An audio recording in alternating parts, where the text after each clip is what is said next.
Temos agora a doutora Maria Inês Rovina. Eu, em primeiro lugar, queria agradecer à organização destas jornadas o convite que me foi dirigido, e é com muito gosto e com muito prazer que estou aqui hoje, entre vós, trabalhadores, nesta área, que é uma área tão importante da assistência espiritual aos doentes que frequentam o hospital. Espero que o vosso exemplo seja alargado a mais hospitais. Eu, como médica, desejo isso. E então, entrando assim no tema, isto é uma pequena biografia que fizeram o favor de colocar aqui, e eu vou introduzir então o tema. Estão a ouvir? O tema que eu vou falar, de que eu vou falar hoje, que é a fibromialgia. A fibromialgia. A fibromialgia é uma doença que ainda hoje não é muito bem aceita pela maioria dos médicos, pela comunidade médica em geral. Há muitos que consideram apenas um distúrbio psicológico e não uma verdadeira doença. O que é facto é que já em 1904 Goer se dedicava ao estudo deste conjunto de sintomas que aparentemente não tinham muito a ver uns com os outros, formavam uma entidade desconhecida, a que ele chamou fibrosite. Em 1950, um outro médico introduz o moderno conceito de fibromialgia, que ainda hoje nós utilizamos ao designar esta doença. É nos anos 70 que estes dois investigadores identificam regiões dolorosas no corpo, a que denominam de tender points, e eu depois mais tarde vou falar um pouco mais sobre isso. E foi o grande salto, foi dado em 1990, quando o Colégio Americano de Reumatologia resolveu estabelecer os primeiros critérios de diagnóstico. Esses critérios de diagnóstico suscitaram bastante polémica, e então em 2010 foram revistos e criaram-se os novos critérios, que também falarei mais à frente.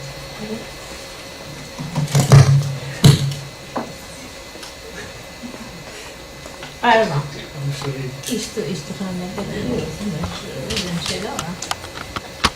Bom,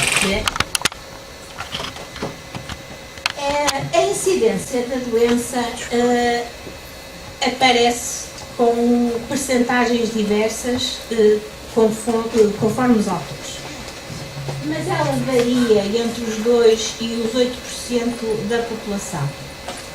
Aparece sobretudo em mulheres, a maioria, 3-4%, mas também aparece nos homens e aparece também em crianças, e em crianças em idades jovens. Portanto, ela pode aparecer em qualquer idade. Continua a ser ainda hoje uma doença mal diagnosticada e, obviamente, subtratada, não é? Porque, como vos disse, gera controvérsia na comunidade médica. Uns aceitam a fibromialgia tal qual como ela é e como uma doença, porque a fibromialgia é uma doença, como nós vamos ver já a seguir. Se eu consigo passar para o slide seguinte.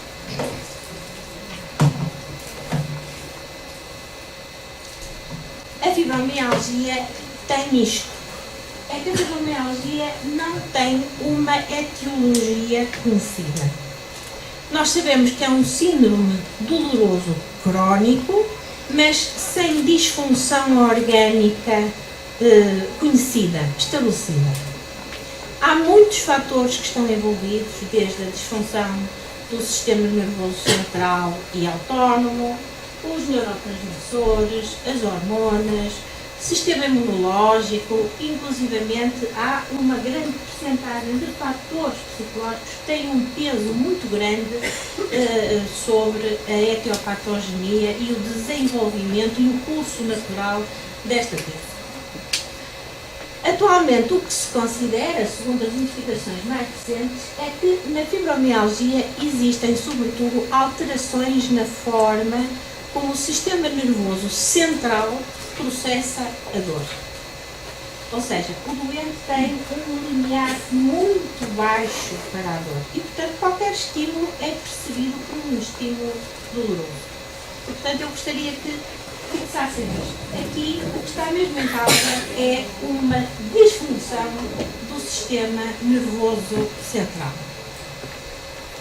Eu podia estar aqui a amassar-vos com o que é a sensibilização central e a sensibilização periférica, mas não o vou fazer. Vou só dizer-vos e chamar-vos a atenção para que a sensibilização periférica é uma das formas de processamento patológico da dor ao nível do sistema nervoso central e hoje em dia sabe-se que muitos dos síndromes dolorosos crónicos têm esta origem, não é só a fibromialgia. O que vos queria e também aqui deixar esta noção é que o que existe, e é isso que importa talvez nós fixarmos, para falar assim uma linguagem talvez um bocadinho mais para médicos e para pessoal ligado à saúde, é que existe uma hiperexcitabilidade, ou seja, uma hiperatividade dos neurónios do sistema nervoso central e uma ineficácia destas vias de transmissão. Não.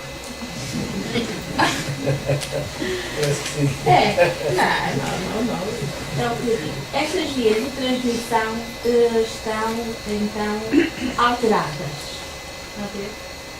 O que é que isto significa? Isto significa que todos os sinais. Pronto, portanto, estas vias, como eu dizia, estão alteradas. Com o que é que se pode comparar isto, de maneira a que entendam? É como se nós tivéssemos um aparelho de rádio em que o volume está sempre no máximo. Nós não temos possibilidade de controlar o volume. Exatamente porque estas vias estão disfuncionais, não modelam os impulsos da dor como deveriam. Portanto, nós sabemos que há também alteração ao nível dos neurotransmissores, que são aquelas substâncias que fazem a propagação dos impulsos ao longo do sistema nervoso central, e estes neurotransmissores estão diminuídos. Há uns que facilitam a subida dos impulsos da periferia para o centro nervoso, que é o nosso cérebro, e outras que a modelam inibindo. Tudo isto está disfuncional. Estes neurotransmissores estão diminuídos e isto vai ter implicação a nível do tratamento. Eu vou passar isto um bocadinho mais rápido, porque já vos disse que há muitos sistemas que estão disfuncionais e um deles é o sistema nervoso simpático, e ao dizer-vos que estes sistemas estão disfuncionais, obviamente muito do quadro clínico, muito dos sintomas deriva exatamente dessa disfuncionalidade.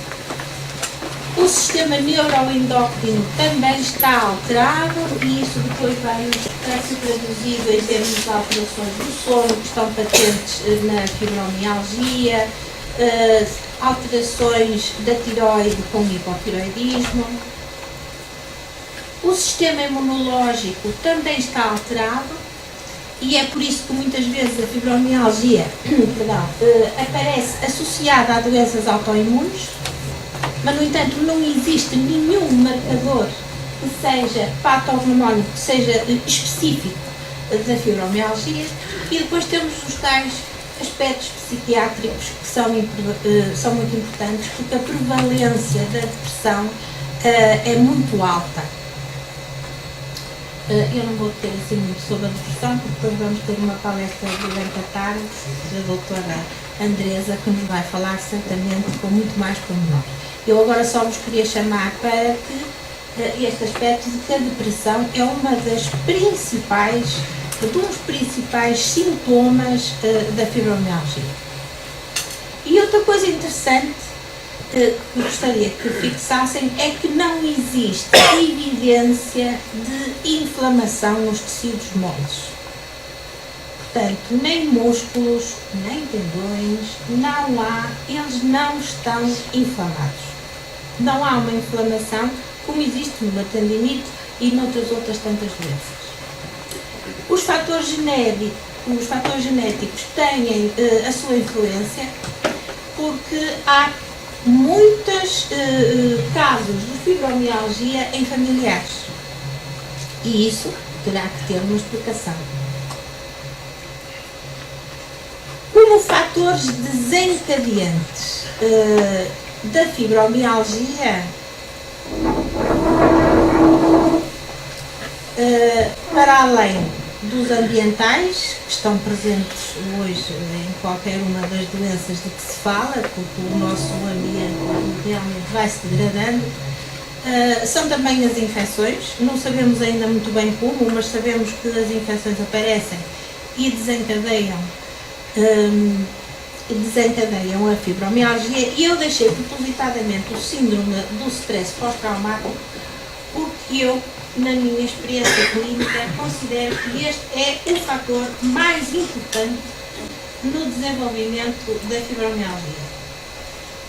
Os autores na literatura médica dizem que há uma prevalência de stress pós-traumático entre 15% a 56%, ou seja, é metade dos casos de fibromialgia, e portanto este síndrome do stress pós-traumático tem de facto um papel importante no desenvolvimento desta doença.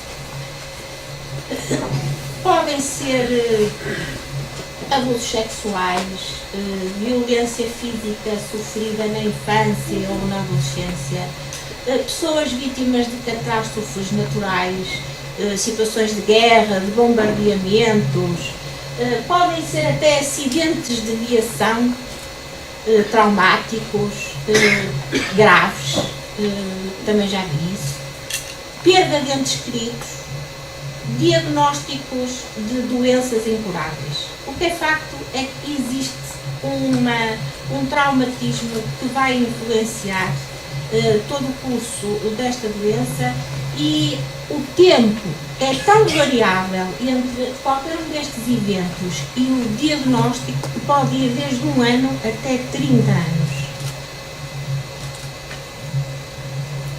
Passemos então ao quadro clínico da fibromialgia.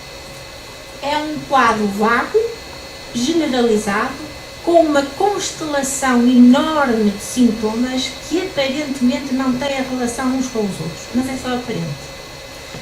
Os três principais sintomas da fibromialgia é a dor. É uma dor crónica, e diz que é uma dor crónica porque tem uma duração superior a 3 meses.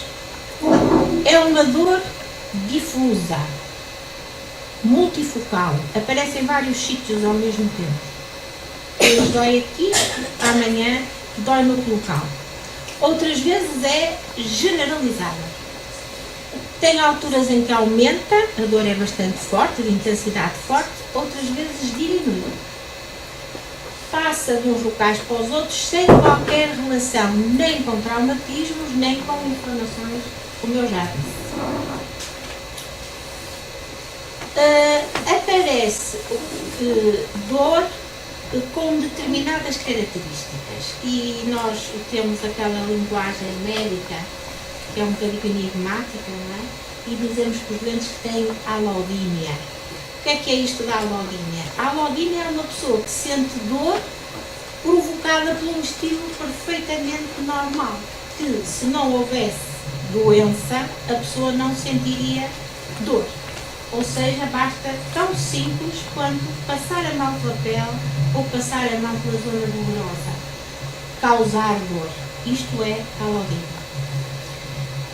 A hiperalgesia é o aumento de dor em estímulos nóxicos. Eu costumo dizer que os estímulos nóxicos são aqueles estímulos mauzinhos.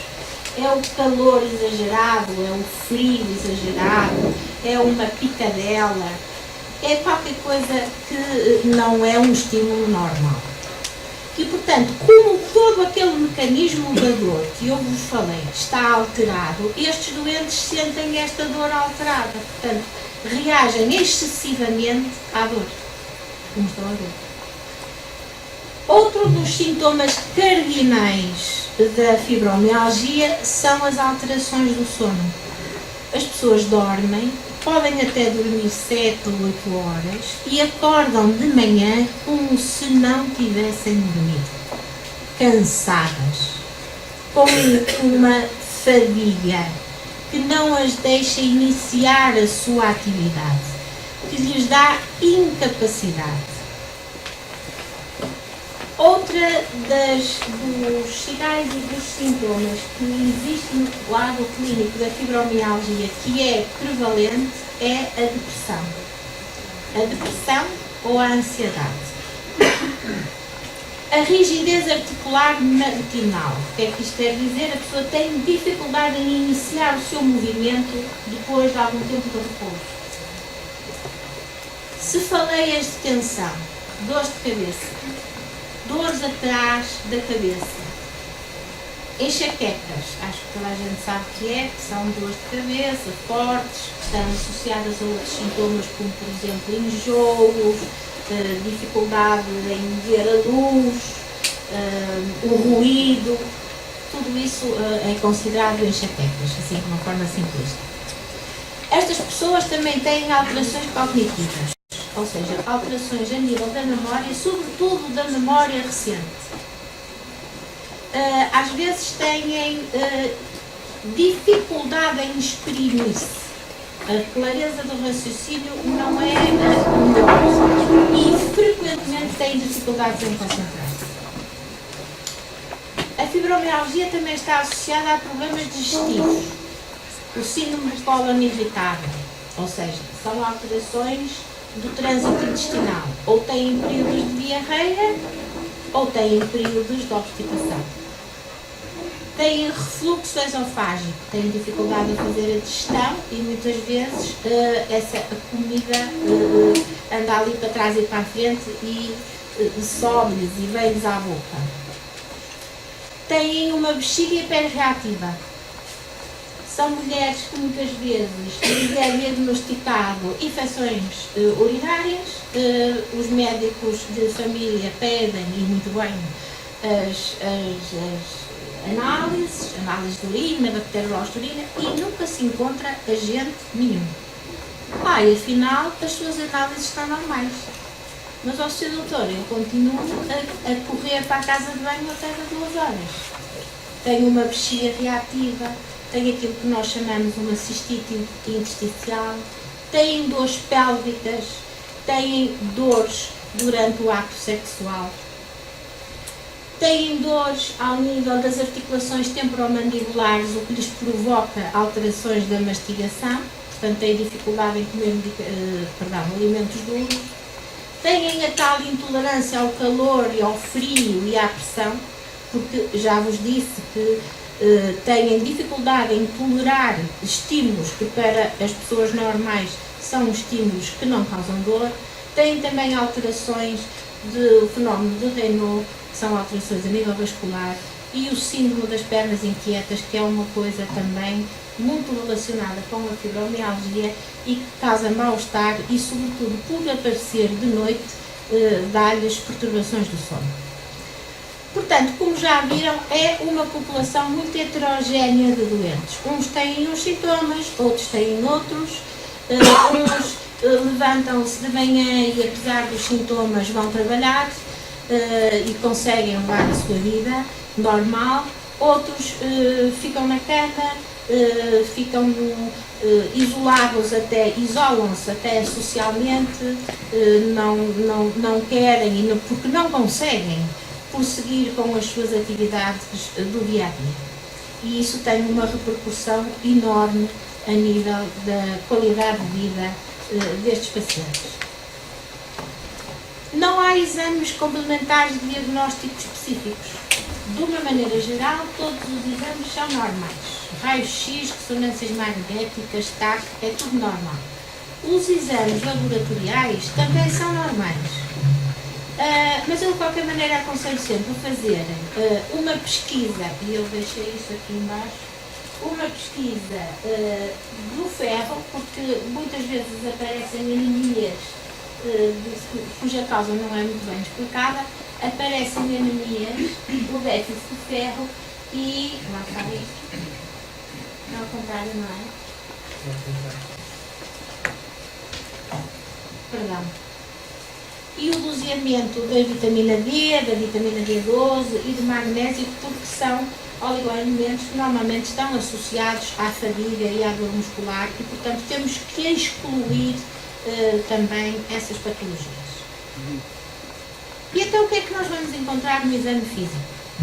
Para além das queixas do doente, que o doente nos diz, não é? Que tem, não é? Que é fundamentalmente a dor é a mais importante de todas, aparecem os chamados tender points, que nós em português podemos traduzir por pontos gatilhos, que mais não são do que pequenas contraturas musculares, sempre localizadas nos mesmos pontos do corpo. E por isso foram mapeadas, digamos assim. E aparecem, são 18. E eu até já tenho algum receio de mexer. Eu não disse. Pois, é melhor esquecer. Pronto, mas então aparecem os tais tender points de que eu falava em sítios perfeitamente identificados. Como veem ali, é em C2, aqui na região entre occipital e o início da coluna cervical, ao nível dos trapézios, aqui do lado dos ombros, mais ou menos a meio da região da coluna dorsal, perto das omoplatas, junto dos lomboides. Depois aparecem também nos cotovelos, e aparecem do lado de trás do corpo, ao nível das cristas ilíacas, nas ancas e na face interna dos joelhos. Para alguém experiente, isto é fácil de palpar, palpa-se, identifica-se muitíssimo bem, e se nós aplicarmos uma pressão digital com o nosso dedo polegar, pressionamos para tentar atingir aquela pressão, assim de um modo grosseiro, é até a ponta do dedo ficar branca. Quando a ponta do dedo fica branca, o doente queixa-se, dói e a dor irradia. Também há uns aparelhos que se compram que se chamam não é algoritmos, vem da dor, perdão, esqueci agora do nome, mas são os aparelhos redondinhos que têm assim uma espécie de um pezinho, digamos, e que se coloca isso sobre os tais tender points e eles sim exercem esta força certinha e os doentes queixam-se. E, portanto, foi com base nestes dados e para tentar organizar um pouco isto que em 1990 o Colégio Americano de Reumatologia resolveu fazer os critérios de diagnóstico e incluiu a dor, que está sempre presente, a tal dor crónica com mais de 3 meses, a presença de 11 daqueles 18 tender points, não é? Ou pontos gatilhos, que tinham que estar presentes dos dois lados do corpo, do lado esquerdo e do lado direito, para cima da metade superior do corpo, ou seja, para cima do umbigo ou para baixo do umbigo, e ainda tinham que estar presentes a nível axial, ou seja, correspondente com a nossa coluna. Quando estes critérios foram publicados, é evidente que surgiram imensos artigos publicados na literatura, uns a favor, outros contra, e isto deu uma grande polémica a nível da comunidade médica que se interessa por estas coisas, e então o Wolff e alunos resolveram fazer um estudo multicêntrico que lhes demorou alguns anos, e chegaram então a este novo conjunto de critérios que depois foram aceitos pelo Colégio Americano de Reumatologia como os novos critérios da fibromialgia, em que se eliminaram completamente a presença dos pendapontes, até porque alguns médicos diziam que isso era palpável, outros que não era, enfim. Resolveram eliminar isso e resolveram introduzir escalas de avaliação, ou seja, sistemas e instrumentos objetivos de medida.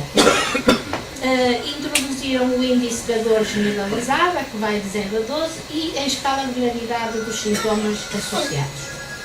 Para isso também era necessário que todos esses sintomas estivessem presentes há mais de 3 meses e, por fim, ser quase que um diagnóstico de exclusão. Portanto, não haveria mais nenhuma patologia que explicasse esta dor crónica. Isto foi só para verem que realmente há a comparação entre os critérios de 1990 e os critérios depois mais recentes que ainda hoje são aceitos. Existe sempre, como em qualquer doença, diagnósticos diferenciais. Eles são sobretudo feitos com as alterações da tiroide, com as doenças psiquiátricas, com as doenças autoimunes, com a disfunção do sistema adrenérgico, com o síndrome de fadiga crónica, que também é sim um síndrome que não tem uma disfunção orgânica bem estabelecida. Pronto, e as comorbilidades significa que são outras doenças que aparecem associadas à fibromialgia. Eu já falei de algumas delas, são sobretudo as doenças autoimunes, em especial a artrite inflamatória, a artrose, as doenças degenerativas das articulações, o lúpus, as neuropatias, ou seja, doenças e lesões do sistema nervoso periférico e a apneia do sono. O tratamento médico. O tratamento médico tem por objetivo principal o controle da dor. Restaurar o sono, porque isto tudo tem um ciclo vicioso, portanto as pessoas têm dor, a dor gera contratura, a contratura implica que a pessoa de noite não durma, se não dorme tem mais contratura, se tem mais contratura tem mais dor e andamos neste ciclo vicioso que é preciso quebrar. Portanto, interessa é reduzir os sintomas associados, melhorar a capacidade física. E eu chamo-vos aqui a atenção para isto. Promover a participação ativa do doente no tratamento. Isto aparece já nas recomendações internacionais. Portanto, já há aqui uma mudança de conceito. Já não é só o médico que passivamente trata o doente, não. O doente tem que ser chamado a fazer parte da equipa de tratamento, porque é o centro de tudo. E, como veremos aqui, o tratamento da fibromialgia diz-se multimodal. Multimodal porque há vários tipos de tratamento e porque a abordagem é multidisciplinar, portanto inclui vários tipos de técnicos de saúde. A nível farmacológico, utiliza-se como fármacos de primeira linha, se é que assim se pode dizer, porque não há nenhum fármaco que trate efetivamente a fibromialgia. Não é? Nós vamos tratando a fibromialgia com associação de fármacos, mas são fármacos de primeira linha os antidepressivos, a duloxetina, a venlafaxina, a mitriptilina. Também se utilizam em associações muitíssimo a pregabalina ou a gabapentina, que são medicamentos que nós utilizamos para o tratamento das convulsões, mas na dor crónica eles são muito utilizados, sobretudo em dores deste tipo. E a ciclobenzaprina, que são relaxantes musculares, e por último, claro, os anti-inflamatórios, porque são mesmo os próprios doentes que tantas vezes a eles recorrem. A fisioterapia é fundamental porque a fisioterapia relaxa, tira a dor e, sobretudo, porque ensina os doentes a fazer exercício. O exercício é fundamental na fibromialgia, sobretudo aquele exercício aeróbico. que nem precisa de ser uns exercícios complicados. Baixa a marcha, o caminhar todos os dias, a piscina, modalidades agora muito conhecidas de stretching, como o yoga, o pilates, o tai chi, tudo que seja alongamentos musculares também é importante no tratamento da fibromialgia. E obviamente, como falei, a psicoterapia tem um lugar fundamental, porque os fatores psicológicos, já foi aqui dito, são fundamentais no tratamento e no tratamento da fibromialgia. Utilizam-se várias técnicas, sobretudo esta terapia cognitivo-comportamental, em que, e chamo outra vez a vossa atenção, o objetivo é a mudança do estilo de vida, o autocontrole, a gestão do stress.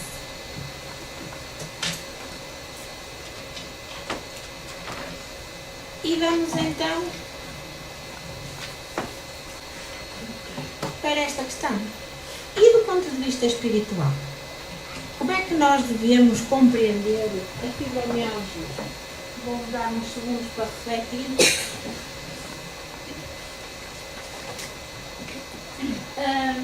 Na minha experiência clínica, eu sempre achei que tinha que estar qualquer coisa por trás disto. Porque eram doentes que manifestavam muita dor, muito sofrimento, muita incapacidade funcional, muita perda de qualidade de vida e, chegada-se ao fim, do ponto de vista médico, não se encontrava nada.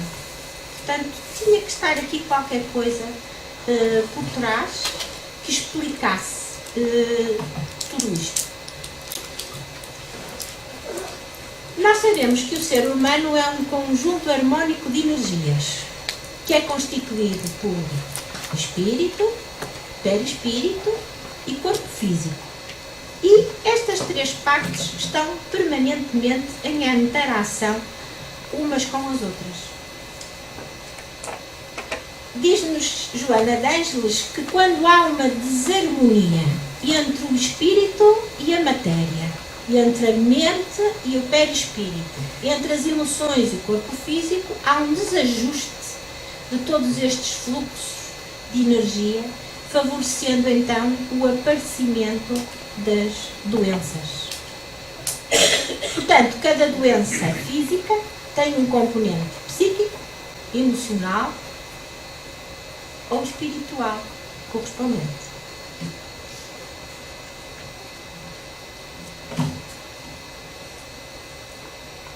Chamo-vos aqui a atenção para esta sobreposição que existe entre os núcleos energéticos, nós na doutrina espírita chamamos os centros vitais, e os plexos nervosos, porque há uma correspondência anatómica enorme. E quando existem bloqueios nestes fluxos de energia, há uma estagnação desta energia em qualquer ponto e isso vai criar um desequilíbrio.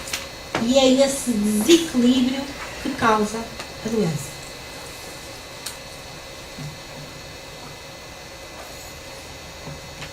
Vamos ver as características psicológicas destes doentes que têm fibromialgia. São perfeccionistas. São indivíduos com elevadas perspectivas sobre eles próprios. E posso-vos dizer que já na ciência médica isto já está descrito na literatura. Faz parte, a personalidade A e o perfeccionismo fazem parte das características dos doentes com fibromialgia. Uma rigidez de caráter, baixas estratégias de coping, ou seja, eles reagem muito mal às adversidades e ao stress. Têm muita dificuldade em exprimir aquilo que sentem e quando o fazem revelam medo. Mas será que eu nunca mais voltarei a ser o que era? E porquê é que isto me aconteceu a mim? O que é que me espera no futuro?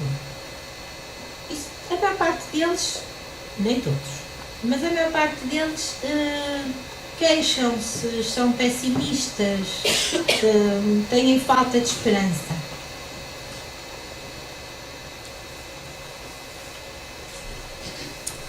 As características psicológicas destes indivíduos que nós acabamos de ver, sobretudo o perfeccionismo, a rigidez de caráter, o medo de errar, as baixas estratégias de coping, são causa de conflito interior.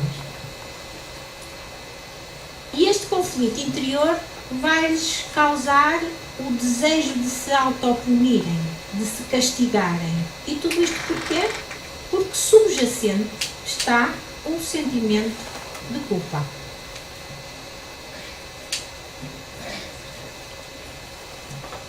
A culpa leva-nos, ou leva os doentes, a serem egoístas, egocentristas, a estarem muito centrados sobre eles próprios, sobre a sua doença, não é? E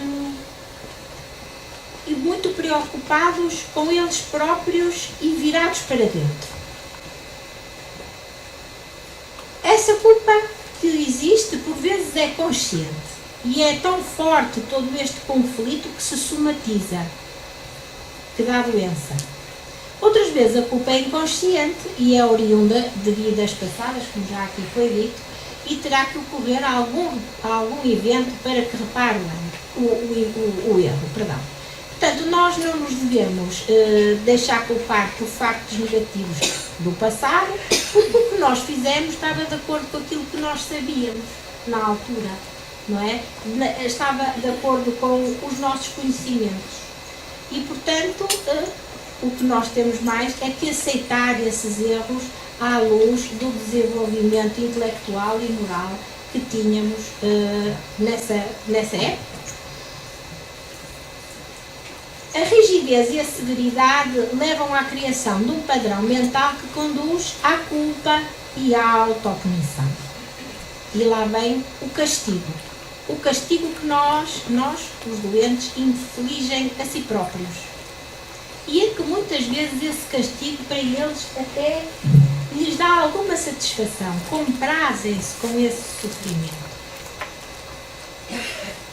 Centrados neles próprios de uma forma egoísta, a culpa assume uma proporção tão grande que lhes tolda o raciocínio, que deixa de lhes dar a perspectiva clara daquilo que eles são e do mundo que os rodeia.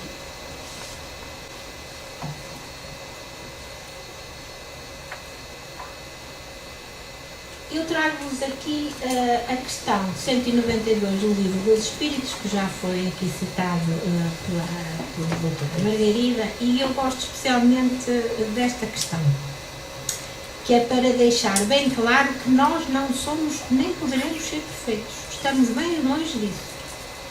Pergunta Allan Kardec: pode alguém, por um proceder impecável na vida atual, transpor todos os graus da escala do aperfeiçoamento e tornar-se um espírito puro, sem passar por outros degraus intermédios? Olhem a resposta do espírito: não. É bem claro. Não. Porque o que o homem julga perfeito, longe está da perfeição. Há qualidades que lhe são desconhecidas e incompreensíveis. Portanto, aquilo que nós nem sabemos o que é que nos espera. Não é? O que é que nós ainda temos que evoluir? Poderá ser tão perfeito quanto comporta a sua natureza terrena, mas isso não é a perfeição absoluta. Portanto, o conceito que nós temos de perfeição não é o conceito que os espíritos têm de perfeição. Está longe disso. O medo de errar. O medo de errar que dá a não aceitação dos erros e todos aqueles conflitos internos de que eu já vos falei, não é? E o que interessa aqui é a tomada da consciência. A tomada da consciência, o perceber onde é que nós estamos errados. E para isso é preciso reflexão. É preciso a pessoa virar-se para dentro, não de uma forma egoísta como a doença, mas sim de de uma forma racional para percebermos onde é que está o erro, o que é que nós estamos a fazer de mal. E, identificado esse comportamento que está errado, levar à mudança das atitudes. E, portanto, o ato do arrependimento é o primeiro antídoto contra o medo de errar e o conflito. Portanto, assim de uma forma esquemática, o perfeccionismo, portanto, as características psicológicas destes doentes, a culpa, levam ao conflito anterior, porque é o terreno propício para que isso aconteça, e como resultado de todo este ciclo, todo este processamento do raciocínio, o que vai acontecer é a depressão e a dor. Portanto, a depressão e a dor podemos dizer que são o resultado deste conflito interior que acontece nas nossas consciências. Por isso, e fazendo agora um bocadinho a ponte com aquilo que se sabe dos artigos da literatura médica, a fibromialgia foi durante muito tempo considerada, e por muitos ainda é, uma depressão mascarada. Mas na perspectiva moral, a culpa por não aceitarmos os nossos erros e o tal conflito interior e o castigo é que é a verdadeira causa da depressão, que existe sempre associada à fibromialgia, com graus de severidade diferentes, como eu já fiz questão de vos dizer.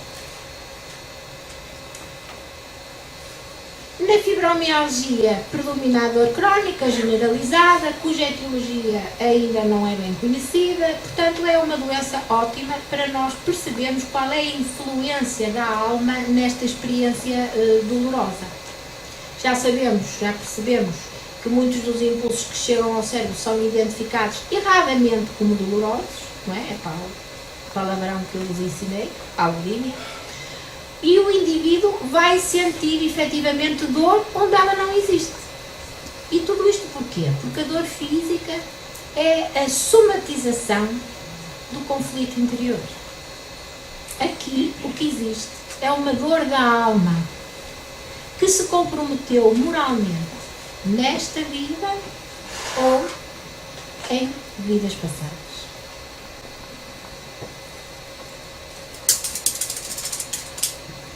O tratamento espiritual pode auxiliar estes doentes? É claro que pode. Através da prece, da meditação, e aqui a meditação é para favorecer a tal reflexão interior, não é? A tal tomada de consciência. Nós fazemos um exame de consciência e vemos o que é que nós estamos a fazer que não esteja no caminho do bem. A doação de energia vital através dos passes e da água fluidificada, porque nós somos efetivamente um conjunto de energias e essas energias estão alteradas nas doenças. A aproximação aos conceitos evangélicos, sobretudo a estimulação do conhecimento moral, porque no Evangelho o que nós aprendemos são as leis morais, e a integração em trabalhos comunitários, o fazer bem ao próximo. Saúde é a perfeita harmonia da alma, diz-nos Emmanuel. Então, se perguntarmos se a fibromialgia tem cura, a resposta é sim. Tem potencial de autocura. Mas para isso é preciso passar por todo um processo.